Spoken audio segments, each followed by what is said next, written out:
चलो बच्चों, आज कक्षा अष्टम में पढ़ते हैं अध्याय 8 बीजी व्यंजकों के गुणनखंड एवं गुणनखंडन। बीजी व्यंजकों के गुणनखंड एवं गुणनखंडन।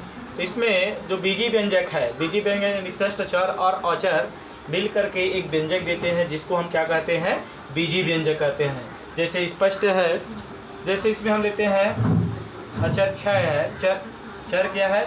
x है, और अचर क्या है? 6। तो ये क्या है? 6x। तो 6x क्या है? एक बीजी व्यंजक है। 6y, 6t, 6z, 5x, 5d, 5a, ये सब क्या है? ये बीजी व्यंजक के उदाहरण है।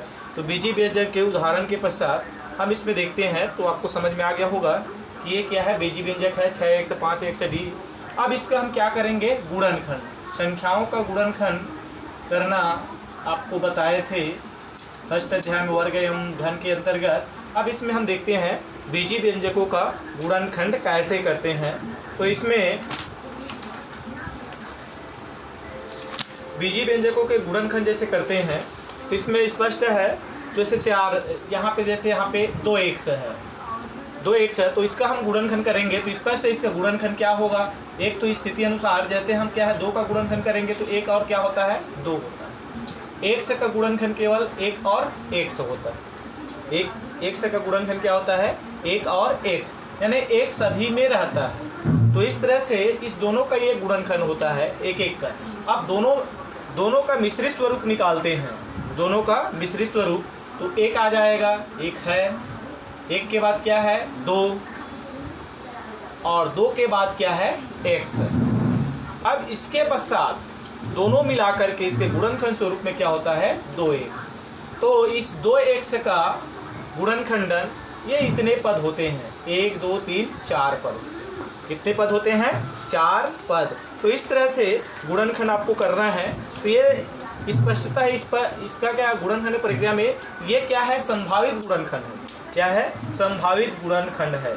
तो इसी प्रकार से आप क्या है सवाल प्रश्नावली अंतर्गत भी आप सवाल हल कर सकते हैं, और इसमें गुणनखंड पहचानने का प्रक्रिया भी बताया गया है, जिसमें हम इसमें स्थिति अनुसार जैसे प्रश्न रहेगा उसके अनुरूप फिर हम इसमें गुणनखंड की प्रक्रिया।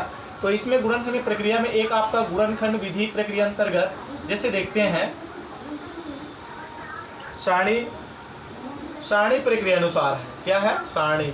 जिस संख्या जैसे अभी स्पष्ट है आपको 2x का बताया गया, 2x का संभावित गुणनखंड। तो यहाँ पे देखते हैं एक क्या हो जाएगा? गुणा। अब इसमें देखें पहला क्या है? 1 आया, यानी इसमें हम इकाई अंक क्या है? 2 का ले रहे हैं, 1 और 2 होता है। अब इसमें दूसरे क्या है? 1 का देखते हैं, इसका देखते हैं 1 का। तो यहाँ पे क्या हो जाएगा? 1 यहाँ भी होगा, और फिर क्या होगा? 1 होगा। अब इसमें हम गुणा की प्रक्रिया 1 और 1 का गुणा करेंगे तो क्या होगा? 1 आएगा। 1 और 2 का गुणा करेंगे क्या होगा? यानी 1 और 2 का गुणा यानी 2 आएगा। यानी गुणा करके इसको लिख रहे हैं। 1 और 1 से गुणा क्या होगा? 1 से होगा। 1 और 2x का गुणा क्या होगा? 2x होगा। अर्थात ये संभावित गुणनखंड है, 1 2x और 2x। जैसे इसमें आपको पूर्व अभी जस्ट आगे बताया गया है। तो ये सारणी के आधार पे गुणनखंड किया जाता है, सारणी के आधार पे गुणनखंड करते हैं। और इसी प्रकार आपके प्रश्नावली में पहला प्रश्न है 5t के घात 2, दूसरा है पहला का दूसरा 7xy।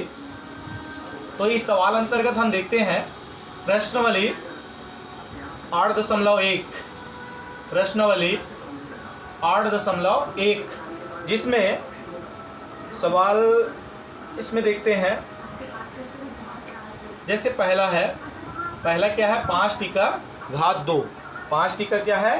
घात 2। अब इसका हम क्या निकालेंगे? गुणनखंड, संभावित गुणनखंड ज्ञात करेंगे। तो ये सारणी के आधार पे जैसे इसका हम हल करते हैं, तो देखें सारणी के आधार पे गुणा 5 अंक यानी 5 यानी 1 संभावित सभी में रहता है, और क्या है? 5। अब इसके पश्चात हम देखेंगे 1 होता है, फिर 1 के पश्चात क्या है? t आएगा, और t के पश्चात फिर क्या आएगा, टी के घात 2 आएगा। अब इसमें गुणा के स्वरूप में एक एकम 1, 5 एकम 5, एक और टी का गुणा टी, 5 और टी का गुणा 5t, और एक और टी के घात 2 का गुणा टी के घात 2, और टी के घात 2 और 5 का गुणा 5 टी के घात 2। तो ये अतः इसका संभावित गुणनखंड क्या होगा, अतः 5 टी के घात 2 का संभावित गुणनखंड, संभावित गुणनखंड, संभावित गुणनखंड क्या होगा, 1 5 टी के घात 2 का संभावित गुणनखंड, डायरेक्ट इसके बराबर करके लिख सकते हैं, क्या होगा, 1 फिर 5, 1 5 और टी, फिर 5t और टी के घात 2 और 5t के घात 2। तो ये इसके क्या है, आंसर होता है, ये इससे क्या है, आंसर होता है। तो इस प्रकार ये आपकी प्रश्नावली में पहला जो क्वेश्चन है, प्रश्नावली 8.1 का पहला क्वेश्चन लगभग आपको ज्ञात हो गया होगा, और इसमें 3 क्वेश्चन है जिसको आप बनाएंगे। अगर नहीं बनता है तो आप पूछने पर अगला वीडियो में फिर आपको बताया जाएगा, इससे आप पूछेंगे तो अगला वीडियो में आपको बताया जाएगा। सरल है, 7 एक सवाई। तो एक आध प्रश्न और इसमें का देख लेते हैं।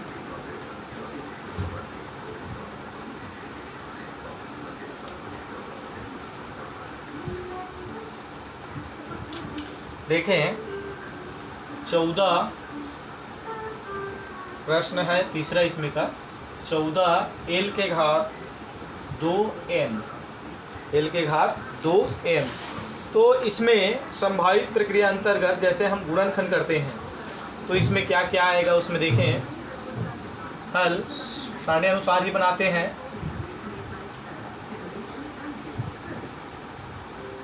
पहला इसमें आपका गुणा, अब इसमें देखते हैं संभावित 14 यानी सबसे पहले क्या आएगा, 1 के पश्चात हम क्या है 14 का गुणनखंड करते हैं, तो इसमें क्या आता है 1 2 और 7 और 14।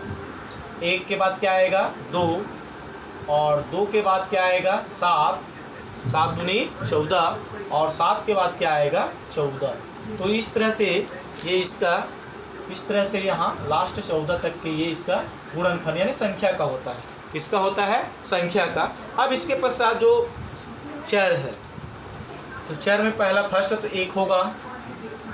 अब 1 के पश्चात क्या होगा, एल होगा, एल के पश्चात एल के घात 2 होगा, ठीक है, और उसके पश्चात एम होगा, और एम के पश्चात एल एम होगा, और एल एम के पश्चात एल के घात 2m होगा, एल के घात 2m।